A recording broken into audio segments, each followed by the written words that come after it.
Hello guys, তো আমরা এখন হইয়া রইছি। এই যে ওই যে কাম টাম কইরা পড়া মানে ক্লান্ত হইয়া রইছি, ক্লান্ত হইয়া মানে হইয়া পড়ছি। এখন কি করম গাইস, ওই যে কোন জায়গায় হইয়া পড়ছি দেখছো তো।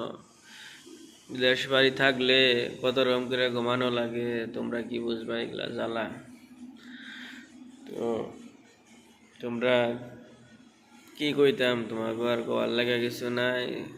চকি কাজ টাজ করে ক্লান্ত হইয়া মানে ঘুমাইয়া রইছি মাটিতে। এই যে মাটিতে ঘুমাইয়া রইছি গাইস, ফুল সাইডে। আবার এসিও আছে, চকি এমনিতেই না। ওই যে একটা ঘুমাইয়া রইছে, ওই যে আমি ঘুমাইয়া রইছি, বুঝছো। ওই যে এসিও আছে, সিস্টেম আছে ওর ঘুমানোর লেগে, বুঝছো না। তো আর কি কইতাম না আর কিছু তোমাকে লাগে নাকি গো।